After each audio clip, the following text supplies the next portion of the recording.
Now, Wave 31 Storm Tracker Chief Meteorologist Taylor Knust with 31 Triple Doppler.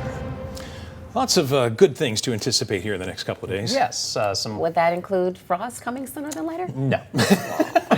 She's begging for that because we want the allergies to go away, and we can't get that until frost comes in. So It's going to be cooler anyway. it will, for sure, especially by this weekend. Plus, we are anticipating some very welcome rainfall to come our way beginning late tomorrow. But as for this evening, clouds, high-level clouds streaming in overnight, and it's going to stay put on Thursday as well. 65 degrees, our current temperature in Decatur, where we have light winds at 5 miles per hour. Still holding on to upper 60s in a few spots like Huntsville, Gunnersville, and Scottsboro. 66 as well out west near the Shoals. Now tomorrow, the clouds that we started to see move in this afternoon, they're here to stay, and they're going to thicken up even more so tomorrow. And that's going to help keep our temperatures a little bit cooler tomorrow compared to what we've seen the last several days. Highs will still be in the 80s, but we're talking low 80s for most of us on Thursday afternoon, which is closer to average for early October.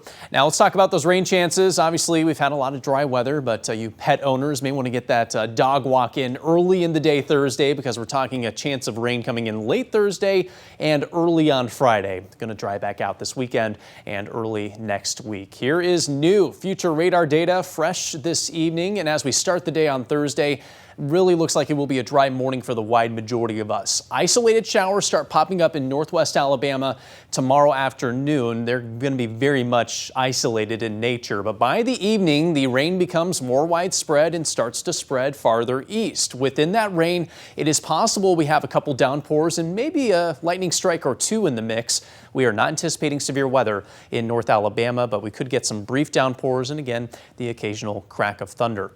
From that point through Thursday night into the first half of Friday, the rain threat will remain in place. It's not going to be necessarily consistent, but hit and miss showers and isolated storms will remain possible through that Friday morning commute. Lunchtime on Friday, we begin to see things dry out west, and then that will gradually clear from the west to the east on Friday afternoon. It is now looking more likely that we are going to be dry in time for Friday evening. So if you have any plans a couple nights from now, it does look like you'll be good to go, including for Friday night football, which is our Friday night game of the week is Scottsboro at Gunnersville. Here is the early forecast for that game.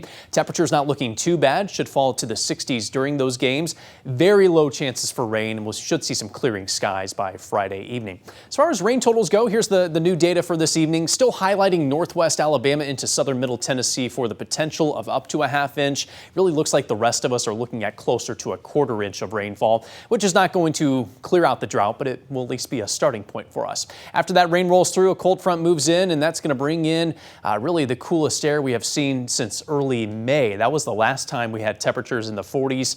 We're not just going to have one night in the 40s. We're going to have multiple nights with lows in the 40s, starting on Saturday morning with the low of 49 in Huntsville. Sunday morning will be our coolest of this stretch with the low of 42. And still, even as you head back to work and the kids head back to school on Monday morning next week, yeah, we're going to need those sweaters and those jackets, especially early in the day. Highs as we head toward the weekend will be close to 70 degrees. A gradual warm up back to the low and mid 80s for highs will return by the middle of next week. We'll be right back after this.